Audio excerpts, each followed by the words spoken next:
US investment green card. $800,000 must have legally documented money.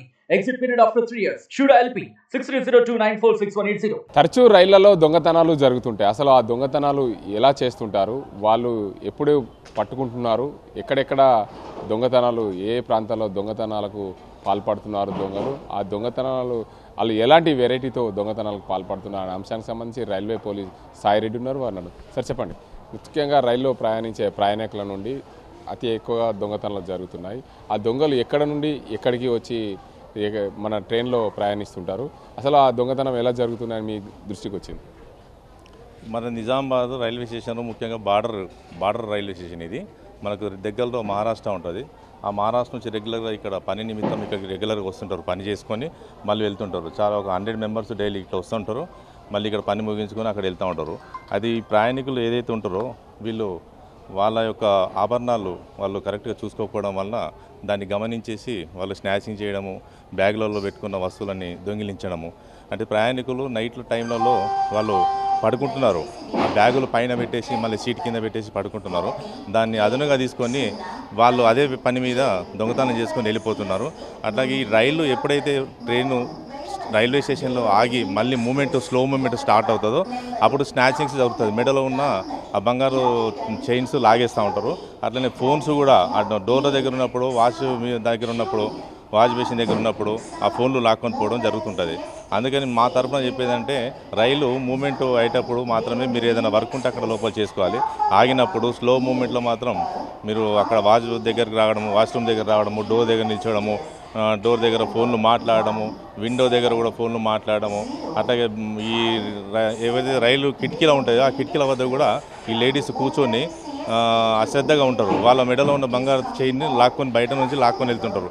మరి నేను ఈ ముఖ్యంగా ప్రయాణికులందరికీ తెలియజేది ఏంటంటే, మీరు వెళ్ళేటప్పుడు ఈ బంగారు చైన్, మంగళసూత్రం మెడలో వేసుకున్నప్పుడు మాత్రం మీరు దాన్ని కవర్ చేసుకుంటే, కనిపించకుండా కవర్ చేసుకుంటే బాగుంటుంది.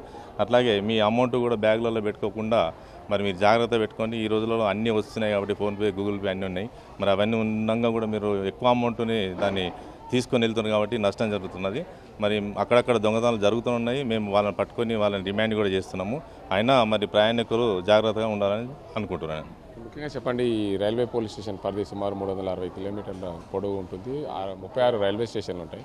ఈ రైల్వే స్టేషన్ సంబంధించి మీ రైల్వే పోలీస్ ఆధ్వర్యంలో ఎన్ని కేసులు అయ్యాయి ఇప్పటివరకు?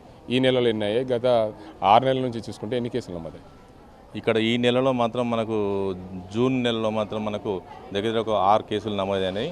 టోటల్గా ఈ ఆదిలాబాదు, బాసర, కామారెడ్డి ఏరియాలో కలుపుకొని ఒక 6 కేసులు అయినాయి. అందులోకి 3 కేసులు కూడా డిటెక్ట్ చేసినాము. ఫోన్లు కూడా తీసుకొని మరి కోర్టుకు అప్పగించినది.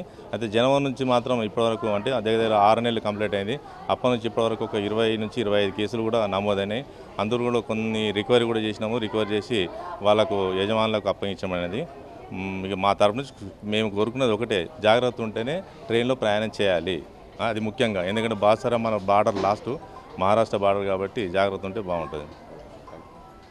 మొత్తంగా చూసుకోవచ్చు, రైళ్ళే ప్రయాణించే ప్రయాణికులు అజాగ్రత్త వల్లనే దొంగతనాలు జరుగుతున్నాయి. ఎందుకంటే రైలు స్లో మూమెంట్ ఉన్నప్పుడే దొంగతనాలు ఎక్కువగా చేస్తుంటారు. మనది మహారాష్ట్ర పక్కనే ఉంది కాబట్టి మహారాష్ట్ర నుండి రోజు వందల సంఖ్యలో వలస కూలీలు ఇక్కడికి వస్తుంటారు. ఆ కూలీలు వస్తున్న క్రమంలో అత్యధికంగా, అంటే వాళ్ళు దొంగలని కాదు కానీ ఖచ్చితంగా అందులో ఎవరో ఒకరు దొంగతనం చేయడానికి అలాంటి బుద్ధి కలిగి ఉంటారు. కాబట్టి ఖచ్చితంగా డబ్బు కోసమో దేనికోసమో వాళ్ళు దొంగతనాలు చేస్తూ ఉంటారు. తరచూ బంగారు ఆభరణాలు కూడా దొంగతనానికి పాల్పడుతున్న నేపథ్యంలో ప్రయాణికులు పూర్తిగా జాగ్రత్తగా ఉండాలి. ఎందుకంటే రైలు స్లో మూమెంట్ వెళ్ళినప్పుడే దొంగతనాలు అత్యధికంగా జరుగుతున్నాయి. ఎవరైనా సరే మహిళలు తమ మెడలో ఉన్న ఆభరణాలు జాగ్రత్త చూసుకుంటే బాగుంటుంది. ఎలాంటి దొంగతనాలకు పాల్పడకుండా, అదే రైలు స్లో మూమెంట్ ఉన్నప్పుడు వాష్ బేసిన్ దగ్గర కానీ అదేవిధంగా వాష్రూమ్స్ కానీ ఆ ప్రాంతంలో నిలబడకుండా ఉంటే బాగుంటుంది. ఎందుకంటే రైలు స్లో మూమెంట్ వెళ్ళినప్పుడే దొంగతనాలకు ఈ దొంగలు పాల్పడుతున్నారు. కాబట్టి జాగ్రత్తగా ఉండాల్సిన అవసరం ఎంతైందని చెప్పి రైల్వే పోలీస్ సాయిరెడ్డి చెప్తున్న పరిస్థితి ఇది. ఇక్కడ పరిస్థితి అజింతో గంగారెడ్డి, RTV నిజామాబాద్. మరిన్ని వీడియోస్ కోసం ఛానల్ ని సబ్స్క్రైబ్ చేయండి. లేటెస్ట్ అప్డేట్స్ కోసం వాట్సాప్ ఛానల్ ని ఫాలో చేయండి. అండ్ లింక్ డిస్క్రిప్షన్ లో ఉంది.